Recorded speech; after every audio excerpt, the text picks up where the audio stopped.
Okay. So did everyone get to post something in here? What'd you say for this document? What'd you first what was the first question? It says, what is his message? Right? And how does he feel about the transcontinental railroad? So first let's start off with the message. What's his message?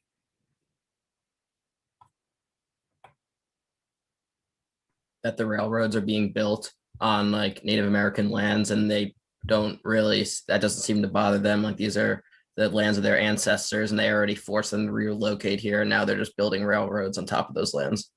Yeah, I mean, when you look at what he was saying in the very beginning, that they're basically enforcing these new railroads on top of Native American land. How does he feel? Like, is that a negative thing, positive thing? How does he feel about that?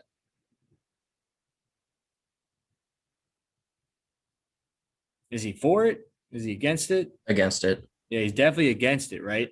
And then like he kind of just keys off on the fact that we've already first off forced them to go westward, and then now we're just building railroads on their lands which were the lands we actually had a negotiated with them. So it's kind of just like adding insult to injury here. So then the second part of this says, does Phillips think Native Americans should be given U.S. citizenship, and why? So what does he say about that? I think he doesn't think that they should have citizenship because he thinks that if they are citizens, they won't be able to fight against the Americans. Yeah, which is first off, did anyone find that to be a very surprising argument? Like, most people, when you think of citizenship, right? A lot of people are fighting for it. So, did anyone here were you surprised to hear that he was like, no, why would you want to? Don't be citizens. Is anyone here surprised about that? Everyone knew. They're like, oh yeah, of course. Who would want to be a citizen? Why do I? Why is he so? Amina kind of said this. The fact is that when you're a citizen, right, that you now have a limit on what you can do, right? You have to abide by the laws of the United States, right? And he kind of is like, he looks at it and says, well, freedmen became citizens. How'd that work for him, right? And he's basically pointing to the fact that the African Americans are kind of being oppressed even when they become citizens. So it's really not the remedy, the answer to all the issues. And what does he suggest that they do? So don't be citizens. What does he say to do then?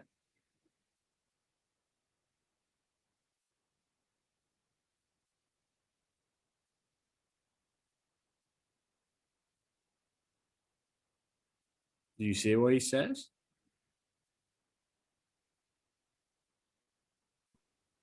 It says they have the right to make war. Yeah. Right. So right to make war until what? So make war until what?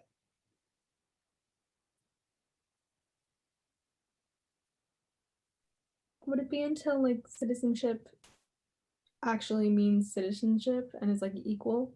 Yes. Basically saying, like, listen, right now, citizenship means nothing, right? Look at what's going on with the freedmen. Look what's going on in other groups. By granting you citizenship, it doesn't actually help you. It actually makes it worse for you. So what you should do is keep fighting against the United States government. Keep fighting against them until this concept of citizenship actually means more than what it does right now. It makes it actually mean equality. Actually means all these other aspects that generally when you think of being a citizen is supposed to compass. So that's what he's basically saying. Like, just hold out, keep fighting, and let's see what happens. Now, this kind of goes along with what we're going to talk about today, and that's why we do it. All right, I don't just throw in things just because it doesn't make any sense. The whole point is that we're now going to talk about the impact of these increased interactions between Native Americans and the United States government, specifically because last time we talked here was about the railroads. Okay, so if you want, I'm pretty sure I posted this on Schoology. If not, I can actually, I believe I did. Let me just make sure first. Yes, PowerPoint is up on Schoology, so if you want to download it, you can do that now. This is obviously the first part, so that's the first two sections I mentioned the other day. So I'll obviously have the next two parts after we finish this one. But yeah, so let's get started. The last time we were here, we focused on the Transcontinental Railroad. Okay, we did the worksheet to kind of explain the impacts of the railroad itself on different groups. We also looked at kind of the importance of the railroad. I think one of the big questions I asked the other day was, they consider the railroads like the internet of the 19th century, right?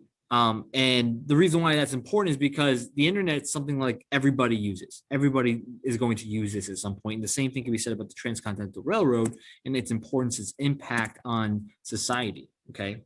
So to kind of look at, and I'll just summarize some of these aspects here, because the downsides of the railroad, now, granted, it comes with a lot of positives, right? Connecting from one place to the other.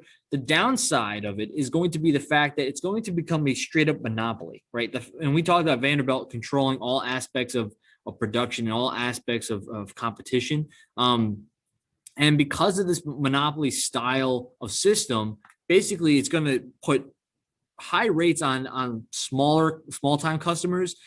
People like farmers, people like small time businesses are going to have to pay top dollar in order to transport goods. And on top of that, the consumer themselves are going to have to pay top dollar in order to get transported to different places. The only people that aren't really affected are going to be elite classes of society, or people that make shady deals with the people that run the railroads. And then when the financial crisis of 1893 occurs, basically a quarter of the railroads become bankrupt because of people. So much money was tied into investments inside the railroad companies, and they obviously didn't make back their money that they had put in, which causes a lot of those railroads to really fall. And thank goodness for J.P. Morgan, who ends up using a lot of his money to basically resurrect those railroads. But the problem is that J.P. Morgan is going to be another one of those industrialists that we'll talk about a little bit later on, that is going to be very corrupt with his power, and obviously consolidates all of the competition into one group because he has all this money that he can now invest in different facets. So that's kind of like the downside. But like I said, we're going to talk about now the impact that we see with the Native Americans with the interactions with the United States. Now, we've talked about this for several units now. Now, every time we talk about a different time period where settlers have an impact, they have a kind of an interaction with Native Americans and different locations. Now, the last time, and I'll move forward here. One thing I'll notice right away is every time the United States settlers kind of go westward. Now, we can talk about this in unit. Unit 5, we talked about interactions. Unit 2, we talked about interactions. Like, we talked about so many different points of history. But when you look at the Great Plains and what happens in the 1800s, and specifically in the 1860s to the 1890s to 1900, is that when the settlement started to happen, in the Homestead Act and all these different things,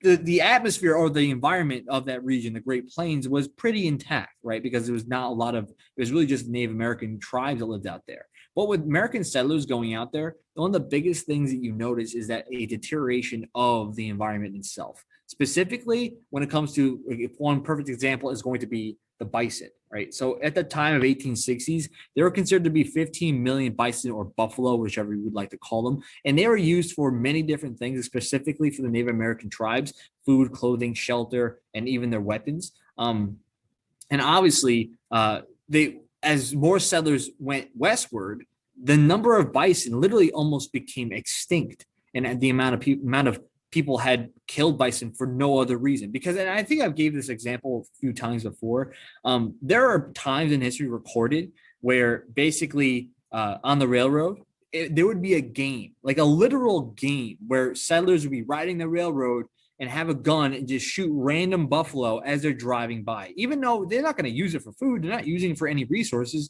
they just treated it like it was a game. To just let's just shoot some buffalo as we ride the railroad. And they would do this for many years, to the point, like I said, it was nearly almost extinct. And in a 35-year span, the entirety of the Great Plains region changed in its environment, whether it was the amount of soil that's being used, the destruction of a lot of the buffalo. And because of those things, the Native American populations were extremely, altered because they had relied on the grass regions, they relied on the bison, and now what are they going to do? And on top of that, this altercation that occurs between the Native American tribes and the settlers. Jeez, it's like a freaking bird just into the window. Had caused like some craziness to happen.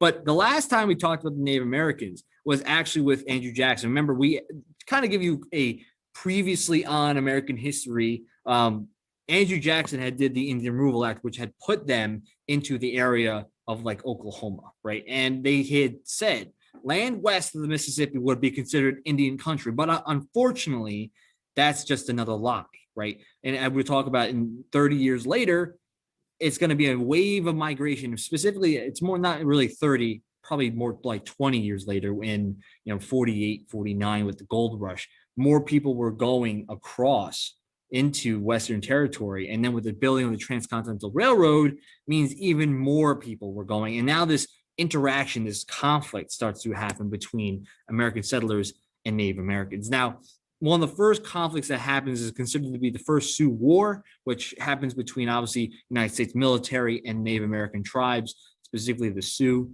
Now, this first war is very brief, but the second one's going to be more impactful. The first war really is a few skirmishes, some massacres, some war conflict between the United States Army and tribesmen, and they end up trying to make some peace treaties to halt the violence. Unfortunately, this doesn't last long. The reality is that people start to go into these lands in which they had been promised to keep really to themselves. And then on top of that, a few years later, really 5 years later, in 1871, the United States used to have this policy, and we might have talked about this before, where Native American tribes were considered to be separate nations. Like they were like a separate group of people that they would be able to have negotiations with and have treaties about their land territory. However, in like the 1871, the Indian Appropriation Act basically had ended that policy. It basically said that Native American tribes would no longer be considered independent nations, which means that all treaties that were signed previously had now gone out the window. All right. So this is now like open range where American settlers can now go into Western territory and live into these areas in which that were originally sectioned off, in agreement between the United States government and different tribes in the Great Plains. Now, this leads into the second Sioux War, which is led by two characters, Sitting Bull and Crazy Horse, which is going to be in the Northern Plains. All right. And you're going to now analyze these different conflicts and also the United States responses to these conflicts and the activity of the day. And let me explain what that's going to look like. First off, any questions on the slides I just mentioned? All right, we're all good. So if you take a look at the activity, and I will click on this to show you, and all the links I provide should work, but if there is an issue, you send me a message and I can fix it for you, all right? But this is how it's gonna happen. I'm gonna end up making 3 large groups, right? And basically you're going to divide your group, right? And most likely you'll have around 6 to 7 people in each group. And each person should get at least 1 document, okay? So there's going to be 3 groupings of documents. So group A is going to have these 2 documents. Group B is going to have these 2 documents. Group C is going to have these 2 documents. So amongst your group members, you're going to obviously divide, say, all right, if there's 6 people, each of us will get 1 document since there's 6 total documents, all right? And you will work with each other to get through this table. Now, what's going to happen is first, you're going to summarize the document. So when it says summarize document 1, it means you're summarizing document 1 of this group.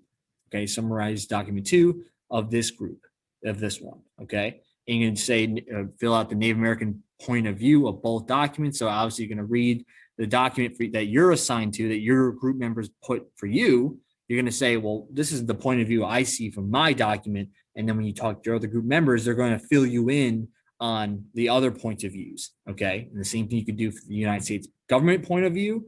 And then you're going to answer the last 2 questions that really talk about how Native Americans react to United States intervention and how the United States interact or react to the interaction between them and the United States.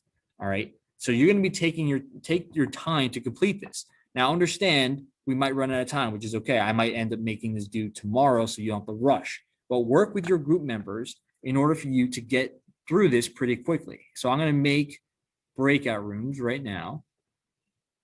So most likely do 3 groups. Each group has 7 people in it. All right. So you're going to go into your breakout rooms, assign each person a document to do, and then you're going to talk to one another about your responses. Okay. Are there any questions on that?